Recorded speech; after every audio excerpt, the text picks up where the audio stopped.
Okay. All right. Well, then let's start getting started. All right. So, hey, everyone. My name is Chuck Allen. Okay. Yeah. And Chuck, do you want to say any more or just? We can, we can take a moment and do our, briefly introduce ourselves, I guess. So I'm Chuck, and this is Hope. Yes, that's me. I'm Hope. And Donna is on the screen with us right now. She's off the screen actually, but you see her photo there. Donna's just managing our slides, and there she is. Hey, Donna. Chuck and I are both co-active coaches. We are both CTI faculty. We've been coaching for many years, both of us. We're really happy to be here to offer this webinar to you. On the power of coactive coaching. Yeah. So we're not going to do a lot of slides. We'll just do a few here just to get started. Here's what's up for our program today. So we'll do a little bit on what coaching is, and we're going to share a coaching tool with you. You'll get to see a live demonstration. There will be several coaching skills that will show up in that demonstration. We'll debrief that together, and then you can ask some questions that we can answer and address. Yep. That is basically it. That's what we're up to today. Yeah, that is what we're up to. Exactly. Right. Donna, you can move to the next slide. There we go. So the first thing we want to do is design our alliance with you. And designing our alliance is a coactive coaching skill. We believe that every time you start a coaching relationship or even a relationship with a group, it's important to say what expectations we have and how we want to work together.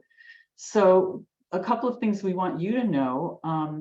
There's nothing scripted at all in this webinar. You may have noticed that already as we're sort of we were kind of obvious on that one. Bit. Yeah, we haven't even said, you do this and I'll do that. There's none of that going on. So there's nothing at all scripted. All of this is happening in this moment. And that is also the way we lead our courses in the Coactive Training Institute. Is there we have learning goals and we have exercises we're going to do and timelines, but how we deliver it is not scripted, and just as this is not scripted. So you might notice Hope and I sometimes will interrupt each other. We are trying to we try to be spacious and all that, but it could happen because we're also sharing the role of leading the course, and we're not scripted, as Hope is saying. So right, exactly. Yeah. So we might both talk at the same time or bump into each other with words, but we can figure that out. Yes. Most of the time it's because we both get excited about the same thing. Yes.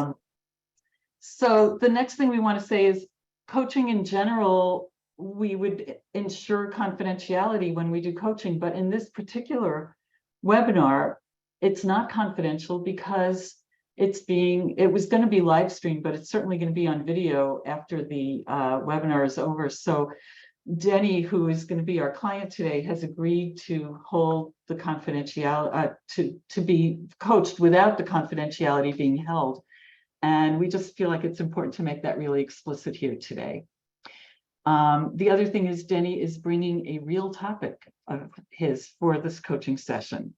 And I'm going to be doing the coaching. I have not met Denny or spoken with him at all. So we'll be starting with wherever he is at the time. Absolutely. So that's just a little bit about designing the alliance. You will have plenty of time for questions and comments and debrief after we do the demonstration. And yeah, so let's do the next slide, Donna. There we go. What is coaching? So this could be a very long conversation, but this is the definition of coaching from the International Coaching Federation. Coaching, partnering with individuals in a thought-provoking, creative process inspiring them to maximize their personal and professional potential.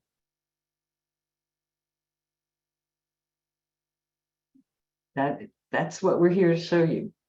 And here's a coaching tool that we told you you would be able to experience. And it's a coaching tool called the Wheel of Life. There are 8 sections here, and together it can describe many aspects of our whole life. And what we do with this tool is we ask people to measure their current level of satisfaction in these 8 areas, with 1 being not satisfied and 10 being highly satisfied.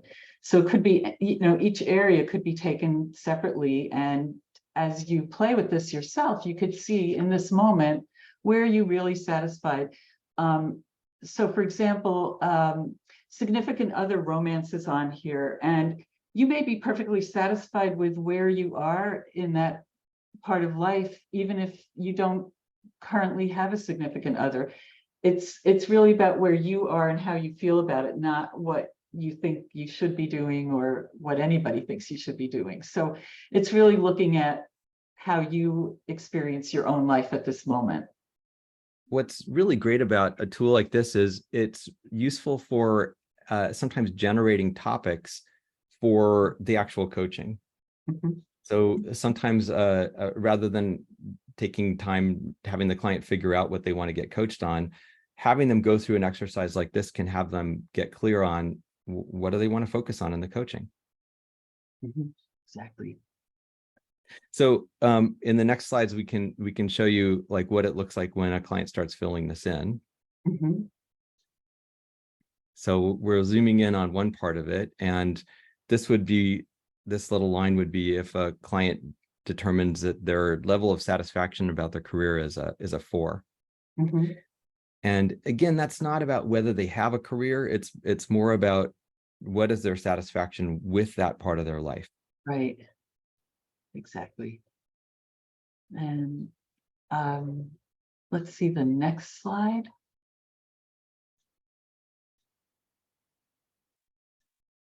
Okay, so there's career at an 8, and this might be because we've now asked the client, where would you like it to be? And this is what they have said. And then we would start to dig into, well, what does this mean for you? What does 8 look like in your life? What does 4 look like in your life? And we start to take apart where they are now and where they want to go, and start to look at, well, what do they need to do to get from here to there? Mm-hmm. And what's important about it. Yeah.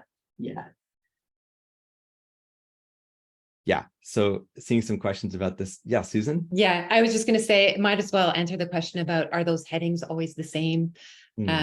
Great. Yeah, Yes. the headings can change. Like that's up to the discretion of the coach, maybe the client wants to use different titles.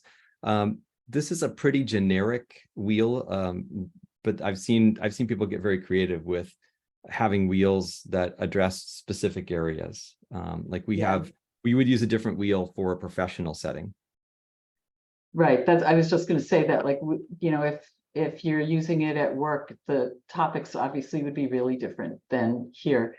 And you might use a different wheel for somebody who's just getting out of high school versus somebody who's in their later years. There may be different things that they're looking at in their lives at this time. So it's really looking, you can personalize it in any way that you want, really.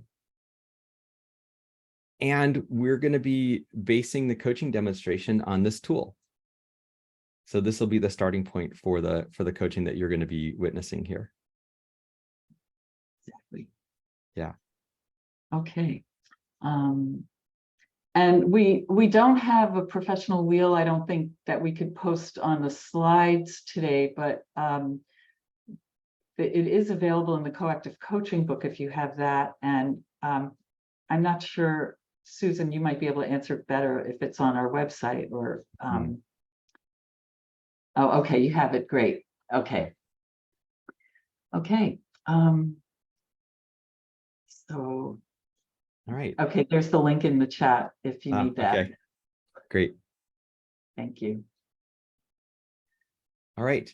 So I think that's it. Yes, we have a model that this is all based on, and I think we're not going to go into too much detail on the coactive model, but this is kind of a snapshot of what it looks like. Yeah, and yeah, you might hear a little more about it in the debrief today, but you'll see this model in action in the coaching. Yes.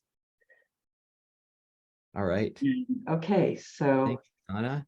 we're all set. Thank you, Donna, for the slides. And Denny, if you are ready to join, please come on board. And in just a moment, I'm going to exit the stage, and we'll create the space for Hope and Denny to begin the coaching. And what I will invite all of you observing to do is, as much as Denny and his topic are going to be very compelling, want to have us focusing on what Hope, as the coach, is actually doing in the coaching. What skills do you observe her using? So, because we'll talk about all that afterward. All right, and I will leave it to the two of you. Okay, thanks. Denny, are you able to get your audio and video? There you go. Okay. Hey. There you are. Hi there. Good morning. Still good morning. Yes. Good morning. Yes, welcome. Thank you. Happy to meet you. Thank you for having me. Yeah, absolutely.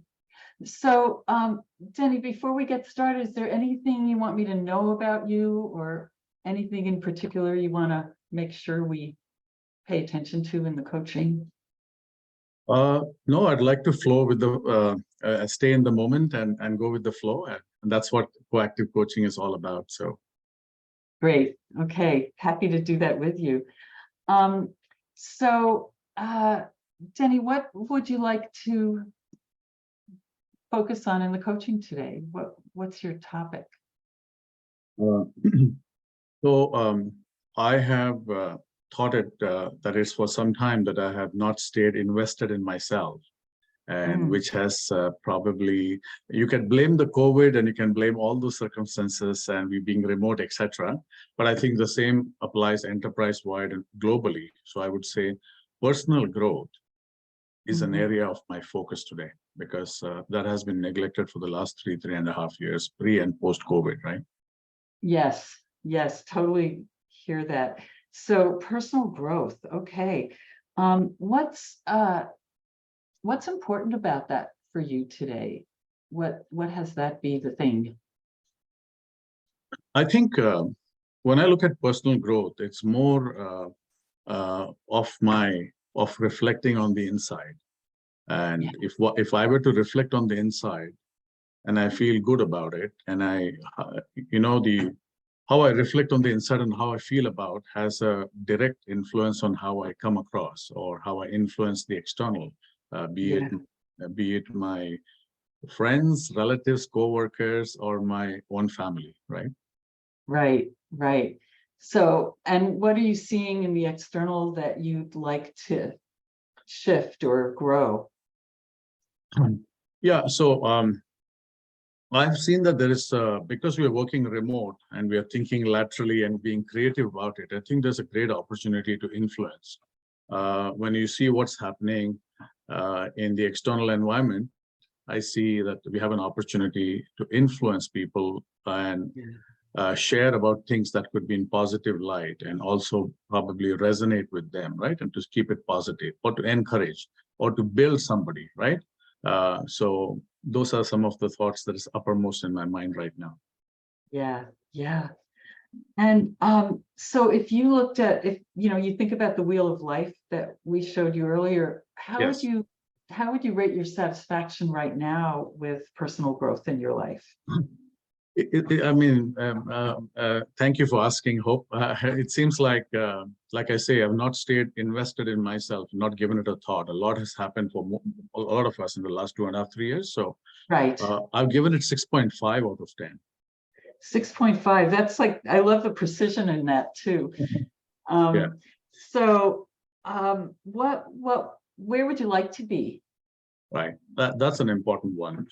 Given the time and the scale, and depending on the opportunities that will present for me to stay invested, half notch to maybe 8, to be fair Okay. in the given time. Yeah. And what do you imagine an 8 would include? You mean when I reach that stage 8, how it would look? Yeah.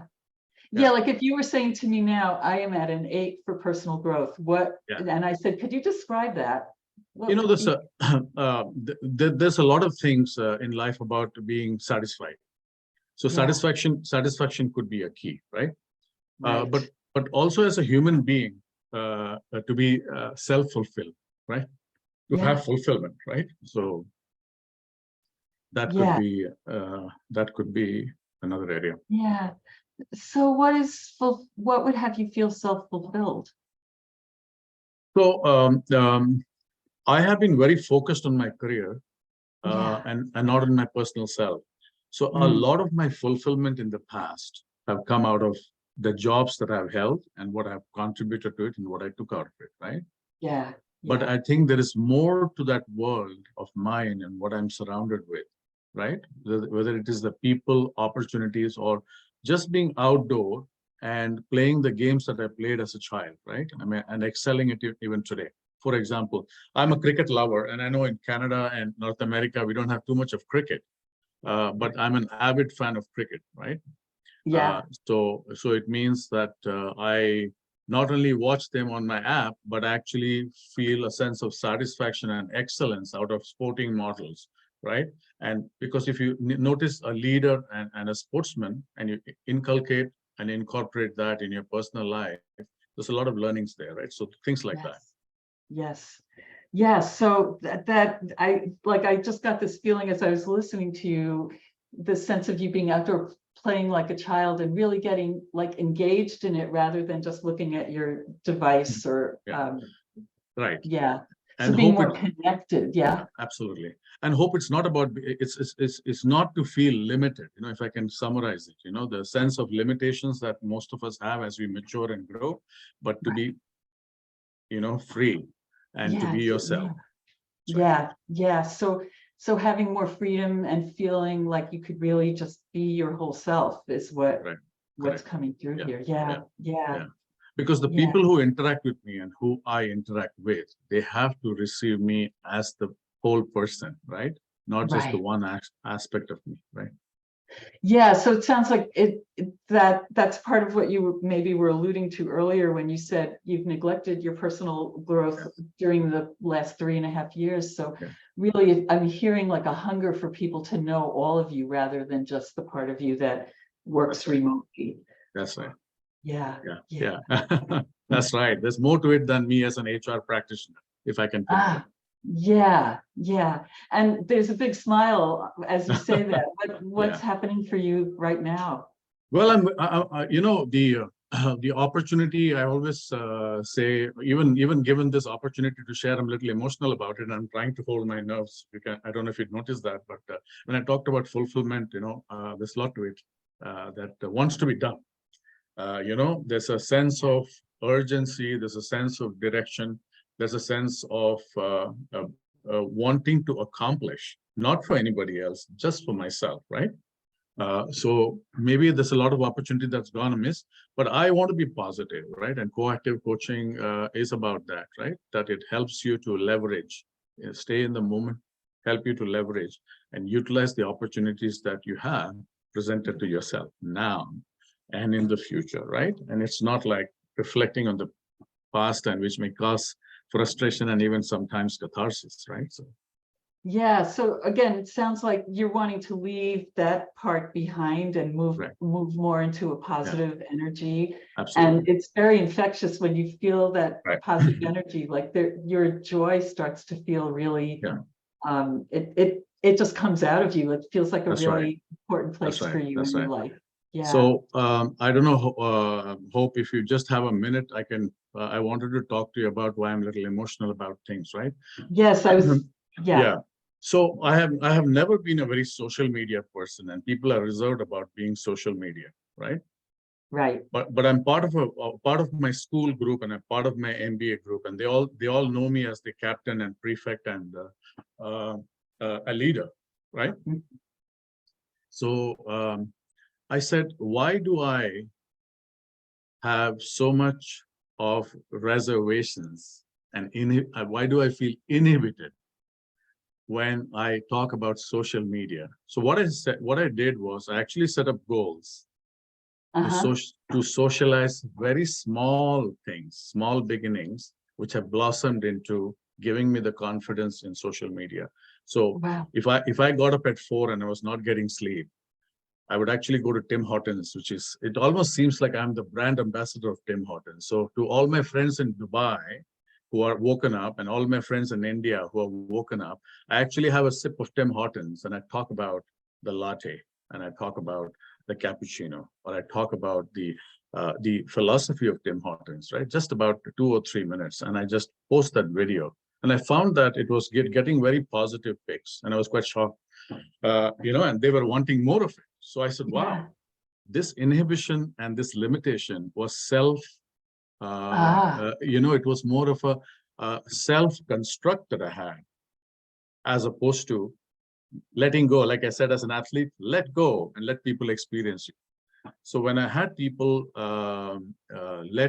when I let go and I started doing that, I really, really found that a good part of me was shining through. And so I yeah. started now calling myself as an influencer, because if you're on social media Ah, and you're curating stuff and you're sharing it, you are actually an influencer. For an influencer, you have to be very positive and you have to only focus on things that will resonate, and mhm. it can be a mutual gain and a mutual share. So I've done a couple of videos, and I've slowly moved into Instagram now. Wow. Yeah, Wow. So it sounds like you've really done an amazing job in setting really clear goals for yourself and then having the guts to step in and do the things you said you want to do. And Yeah. you're getting, it seems like a beautiful return. yeah. Because Yeah. what happened in the past was, how would I be received by others was more important, as opposed to say, what do I have to offer? So Yes. when I offered it on social media and it was received, I realized that I was very wrong in that construct of me, which was limiting me. Right. And we just saw Chuck on camera for a moment, and that means we have a few minutes to go, but I just wanted to let you know that I Okay, guess okay. that's why he was here. We didn't I, mention that at the beginning, but I like the way so Chuck appeared and he apologies for, smiled. yes. So, so what I'm hearing is you really have the ability to set goals and move right into making them real. Right. And you have this really strong urge to focus on your own wholeness and making that more available to yourself and to the people that you care about. Yeah. Is that Yeah. about right? Yeah, it is right, because I mean, just not me, everybody. How you are and how people experience you is a reflection of your state of mind, right? Yes. And so for your own awareness, like how do you see personal growth relating to, for example, being an influencer, or how others are seeing you? Because it sounds like you're starting to make some connections there, Yeah. and I'm curious Yeah. what's So, there. like they say, there's a saying, when you move the dial slowly with Yeah, caution, but you move it well. So I'm right. moving the dial with very positive strides, right? Yeah, Because if I can do Facebook, and my friends and people in public are receiving me in a particular way, and strangers can acknowledge and kind of compliment the content I brought. And I tried it on Instagram, and it has a different media though. And I personally feel every moment, every day that an opportunity presents itself, if you can make it, if we can run the day as opposed to the day running us, ah, we would be influencers. yes. So it sounds like that's really what's next for you, is making your day go Right. the way you decide you want it to go, rather than That's being right. sort of at the effect of it. Absolutely. Is that Yeah, accurate? because social media is going to be a part of my workplace. It is going to be a part of my personal life, and it's also got a part of my public space. So I would say, I always believe in this, Hope, and I really want to champion this.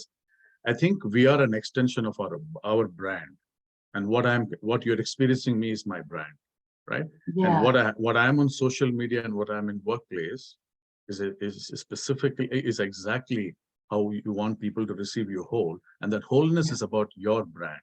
Yes. So if you were going to put a couple of words to your brand, Denny, that you would want me and those of us listening to take away, what is it? What would you want us to? It's almost like, I didn't expect this, but it's almost like asking my vision statement and what is my drive or what's my mission statement. Yeah. So, primarily, I want to be a positive influence. Yes. In every space, right? Whether it is in the church, or whether it's my workplace, or whether I'm playing sports, or whether I'm sharing things to my son, right?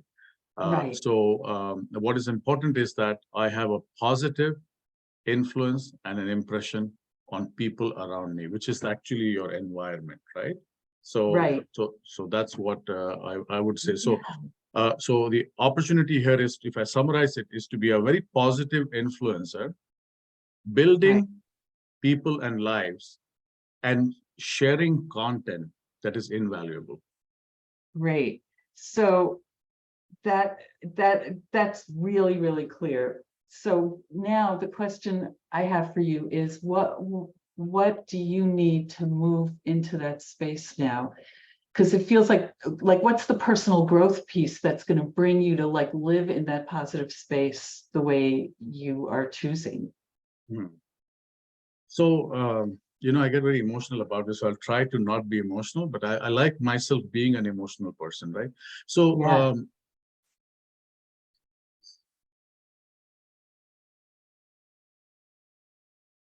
yeah. So you're emotional right now. What's touching you right now? So I haven't got over my mom's death.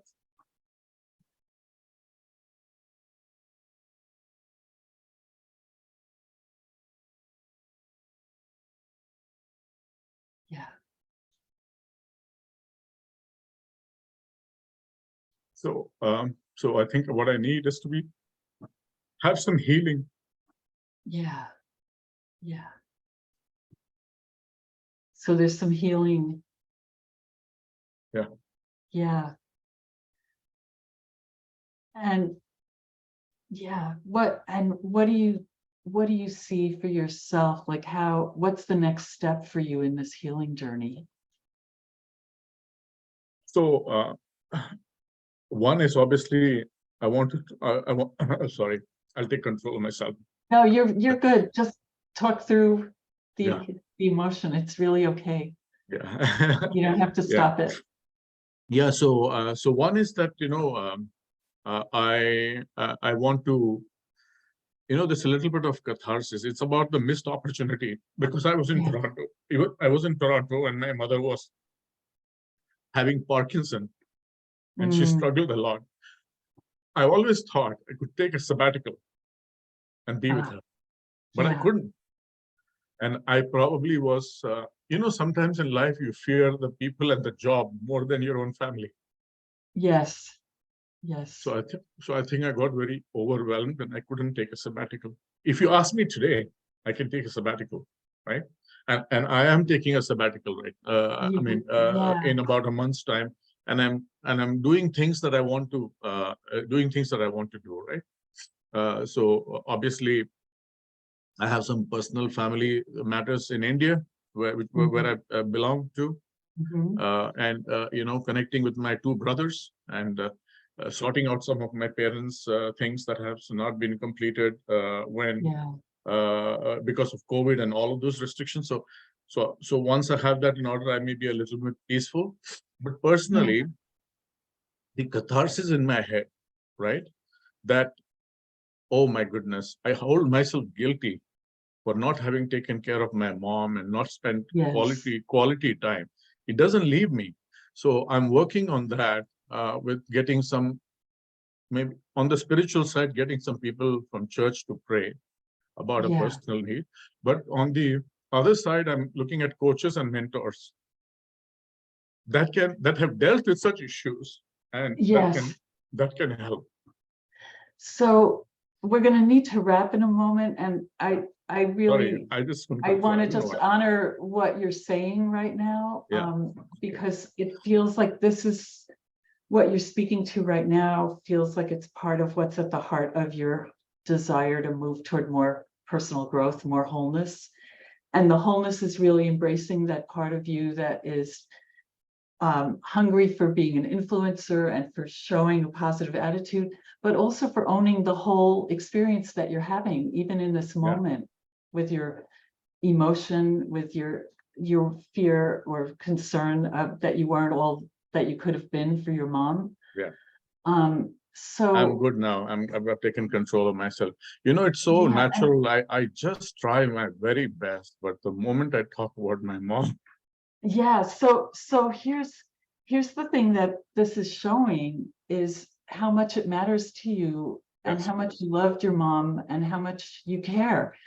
So my request for you, and you can say yes or no, or you can counter offer and say, I'm not going to do that, but here's what I'll do, is to spend some time every day just being with this part of you that feels sad about missing your mom and what you did and didn't do, to just spend some time with that, to allow yourself to feel those feelings, and then to start to look at how can you make that sort of another one of those forces that is pointing you to what's next.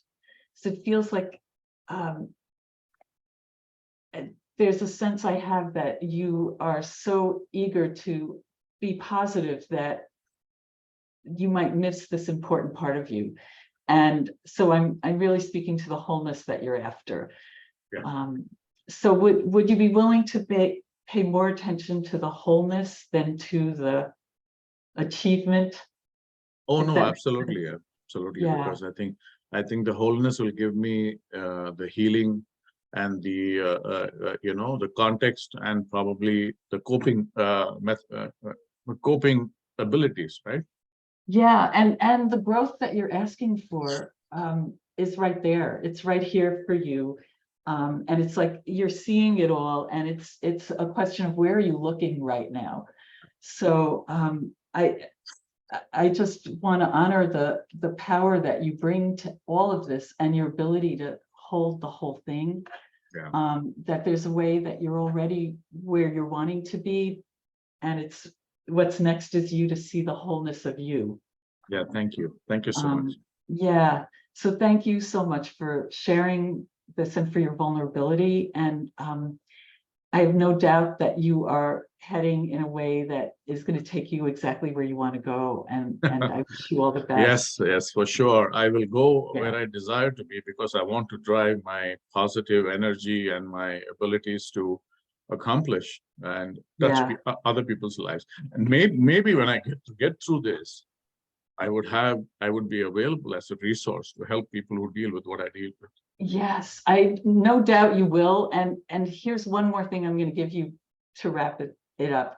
Is it's called an inquiry. It's a question that you're not going to answer in this moment, but I want to give you this to just think about over the next period of time. Sure, sure. What is the connection between positive energy and wholeness for you?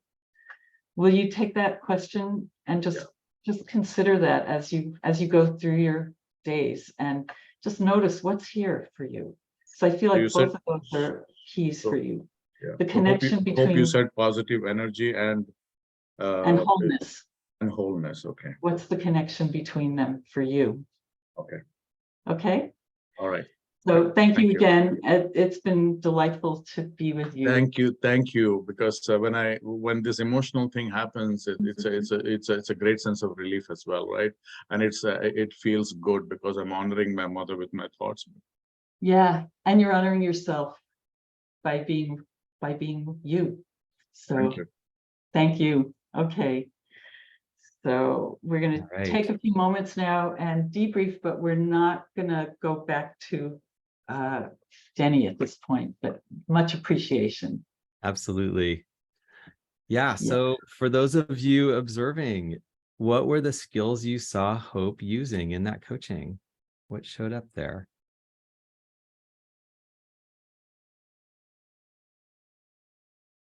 Yes, Nima, Active active listening. listening. Mhm. Articulating what's going on. Acknowledging, a lot of acknowledging, absolutely. Yeah.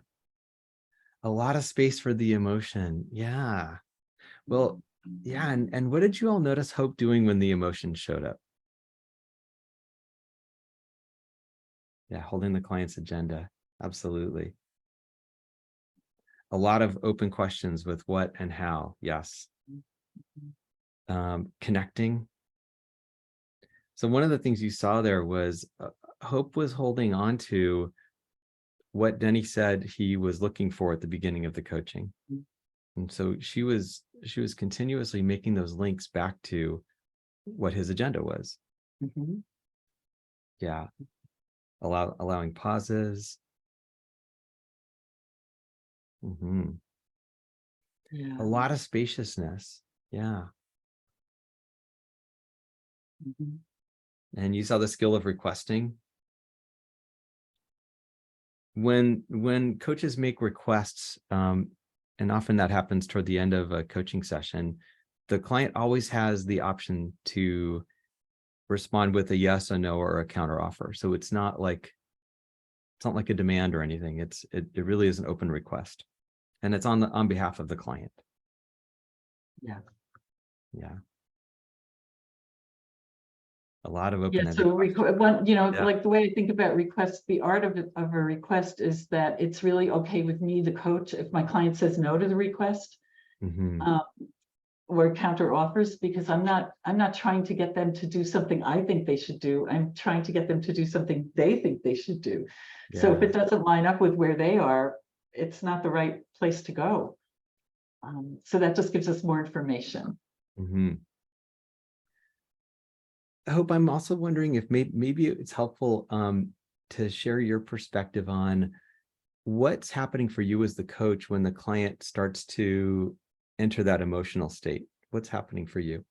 Yeah, what's happening for me is I'm seeing there's something really important here that's moving him. Because I don't know what the emotion is.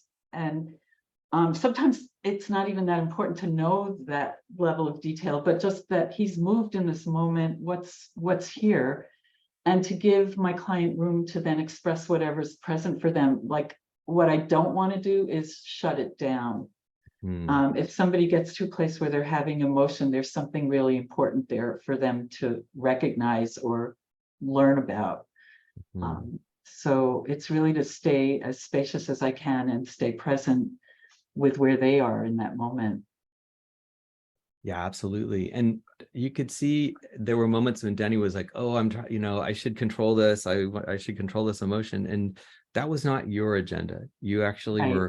were wanting to invite it, give him the space to be in that place. Yeah, because here's what we also, like, we just know this from all the research and information that's out there about how emotion stays with us if we don't express it. If we push it down, it's going to stay there. It'll get stuck at some point if we don't allow it. And rather than do a whole treatise on that, I would just rather be here with my client and let them have it. Usually it just takes a couple of minutes and it gets released and then something new opens up.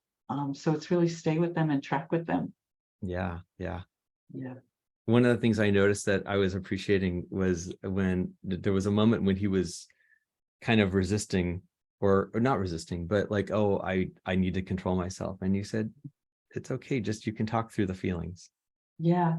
Yeah. You can talk, people can talk through tears, Yeah. unless they're really sobbing, in which case you just leave the space for that to happen. Hmm. Yeah. Yeah. I'm wondering if we want to move to the Q&A. We have a few questions in there at this point. Are you able to see the Q&A? Yeah, I think, Okay. let's see. Yes, I do see the Q&A. Okay. What can a coach do if the coachee is not as articulate as Denny? I guess it's a great question, and it might be that the coach just asks, "What's happening for you right now?" or "What else would you like me to know?" Or there might be a specific thing they've already said that you could just dive into a bit more. So it's really just asking more questions, or you might say, hey, I notice you're not saying very much. Or maybe they're not expressing themselves clearly. So then it's just trying to help them clarify for themselves what's really going on right now. Yeah, absolutely. Yeah. And this was interesting because this came up in the chat during the coaching. How much do you let coachees go where they need to go, and how much do you try to keep them focused on the topic they originally came with? So it feels like that's a lot of what was happening in this coaching. Yeah. Yeah, absolutely.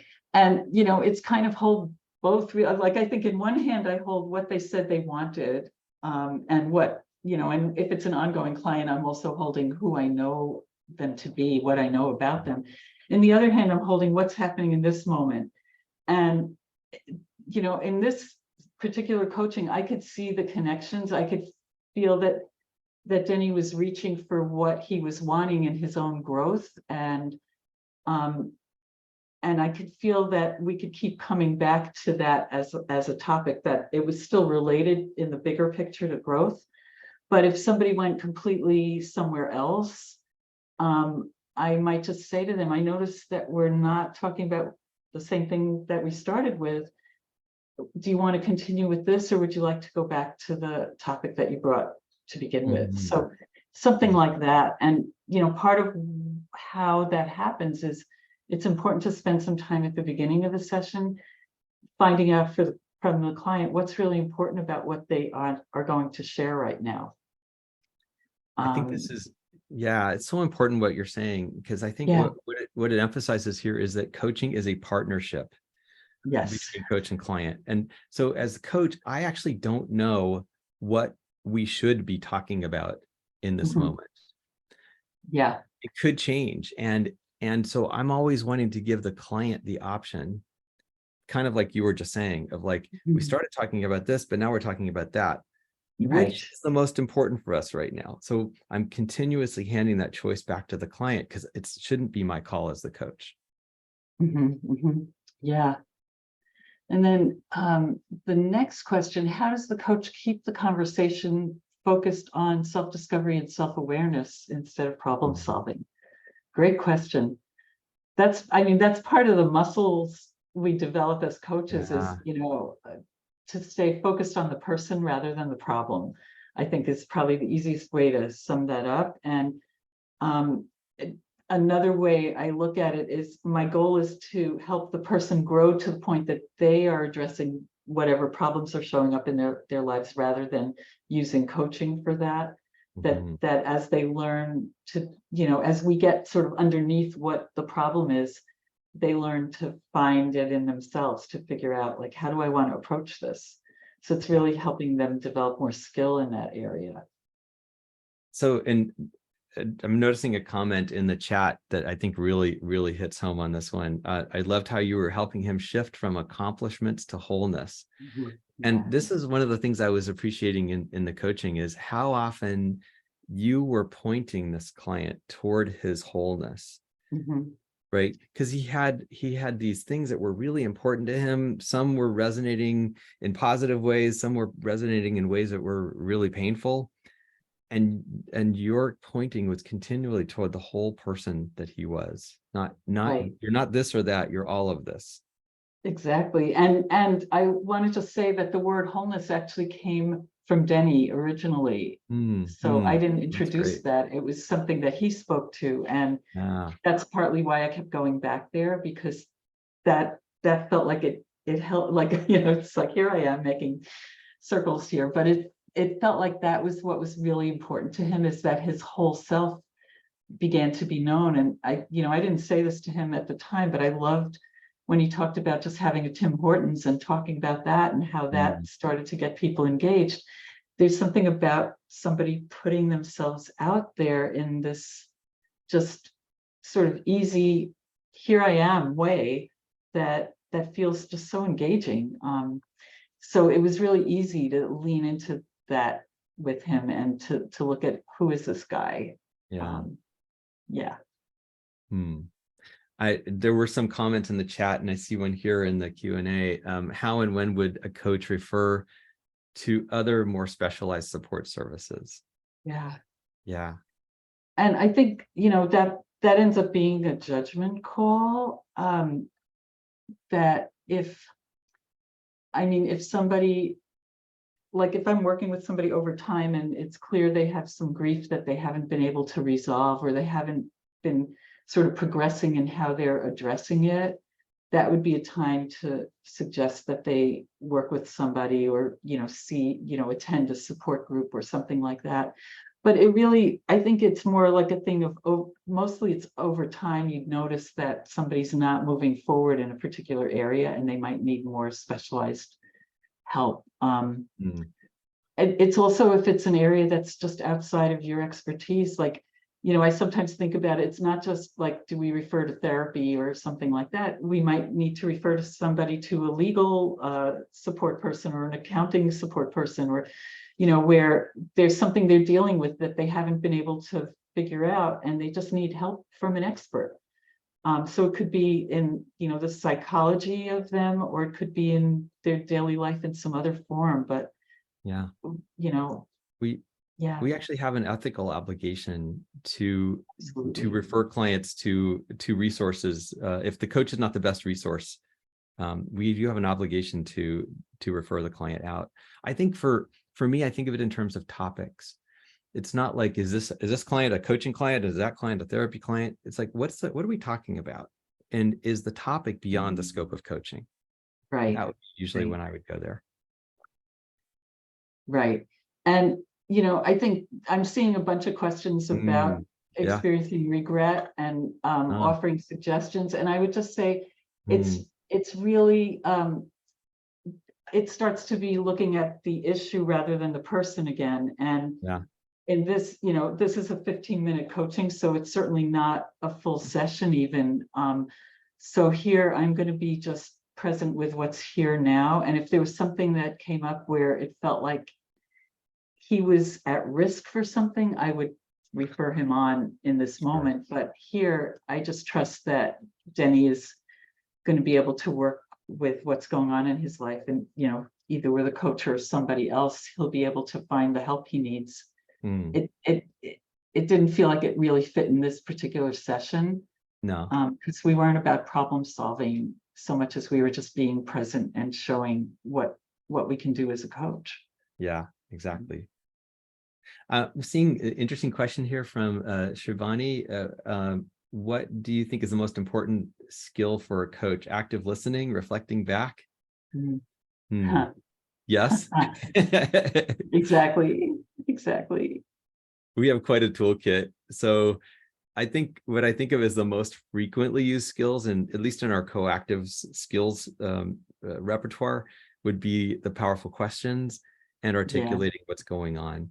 And the articulating what's going on isn't necessarily reflecting back with the words we heard the client say. It's we're noticing, we're making observations about what's clearly showing up. Yeah.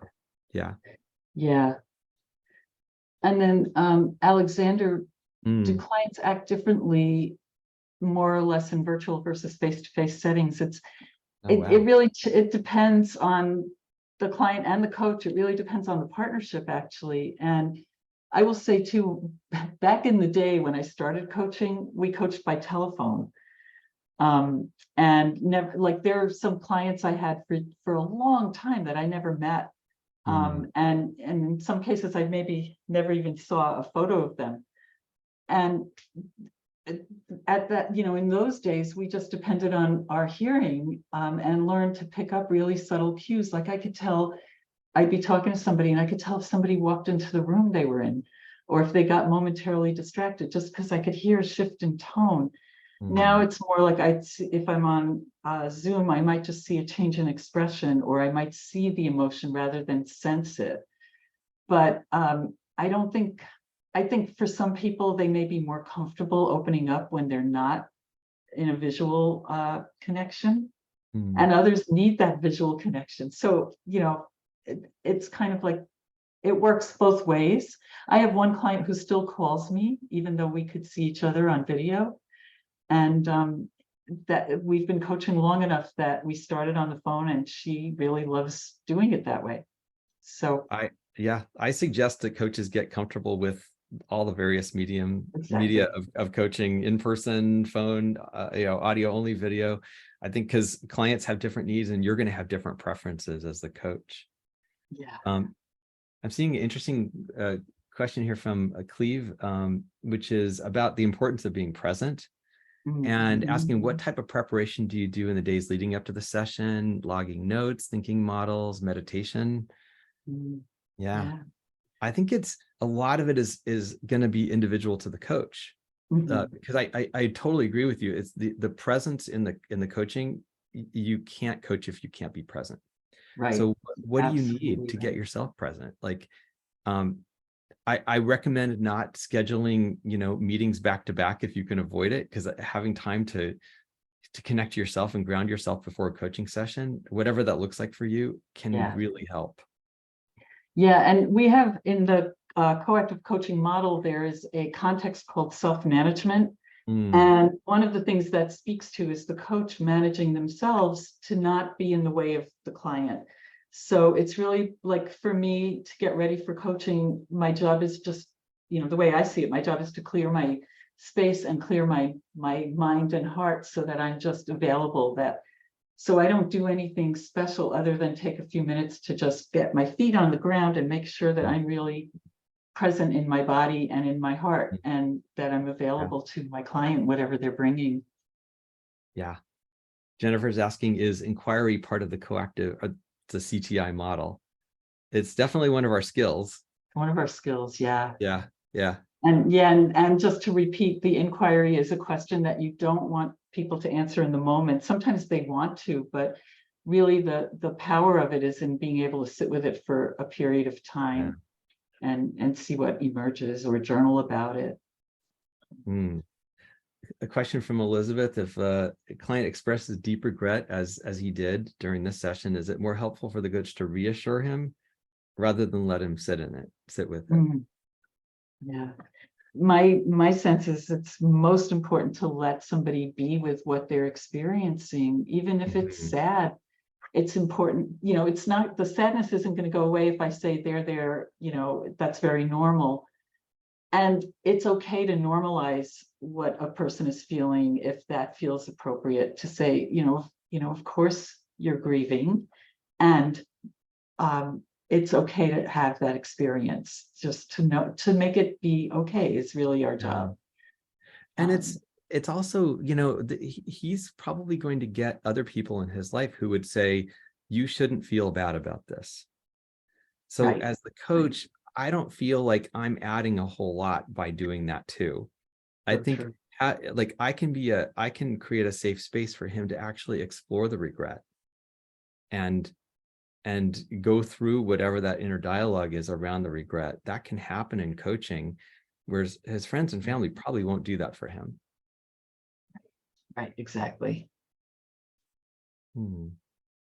Are clients pre-familiarized with the tools that coaches use? It's sometimes when we start with a new client, we'll do that in our Designed Alliance, or what we call a discovery session. The first session, we'll say, here's some of the things that I'll be doing.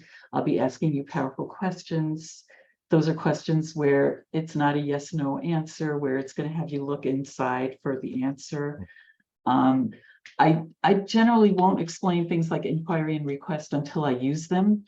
And that's true for a lot of the other skills too, but some of them will let people know ahead of time, here's what we'll be doing. So kind of varies again. Yeah. I think there can be a little bit of like sort of training our clients about what to expect in coaching during an onboarding, but it's pretty general. Yeah. It's more about the parameters, like letting them know that we're not primarily there to give advice, that kind of thing. Right, exactly. Yeah. Elizabeth's asking about capturing notes for the next session. Do we take notes? Take notes after the session? Yeah. I think a lot of that is going to be up to the coach. But what I would say is, when I do see people taking notes, they're usually taking more notes than they need. And it can actually limit our ability to pick up nonverbal signals from the client. Mhm. So I would discourage extensive note taking. I would keep it quite minimal. Yeah, yeah, there are times I write things down, just if it's something I want to get back to in the session, I might just take a note so I don't interrupt my client. I might take a note if there's something new that they just recognized, or if I gave them some kind of accountability that I want them to come back to me with, and I want to make sure that I follow up. But I don't think I have notes that are longer than a sentence, and most of the ones I take during a session, I don't even keep. I'm just jotting things down just so it's just for my ability to circle back if we need to. How do you know when to lean into the emotional state of the coachee, especially when there's limited trust and they are reluctant to go there? Wow, that's a great question. Yeah. I don't know what you'd say, Chuck, but for me, it's like people are a choice. I would not push someone to, if they're not feeling trust, I would not ask someone to go deeper if they're not willing, because I might ask them if they're willing to go deeper. And if they say no, that's fine. And I also trust that if it's really important, it's going to come back, and they might be more ready the next time. I think I agreeing with you here. And also I'm not going to ask, like, what are you feeling right now? Like, because especially for a newer client, that can be quite direct. I'm gonna notice things like, wow, it feels like there's an emotion here. Like, I'm gonna be observing rather than going to that. Susan, are you here to tell us we're done? I'm so sorry. Oh, we just got really caught up. It's like, oh my goodness, I know, we are right? done, aren't we? I know. Thank you so much. Thank you, Chuck. Thank you, Hope, for doing this demo. Thank you, everybody, for coming to this webinar and for being so engaged in the chat, sharing your observations about what Hope was doing during the webinar. Thank you for these wonderful questions. We hope to see you all back next month when we do this again. And yeah, I guess that's it. Have a great rest of your week. Great Thanks, to have you everybody. all with us. Yeah, And it was great to have you all here. Thank you, Hope. Thank you, Susan. Oh, yes, Denny, thank you so much for Yes. volunteering to be our coach. Without you, being our client, without you and your wonderful topic, this wouldn't have been possible. So really, really appreciate you. Absolutely appreciate you. Absolutely. Yeah. Bye, Okay. everyone. Bye, everyone. Bye-bye.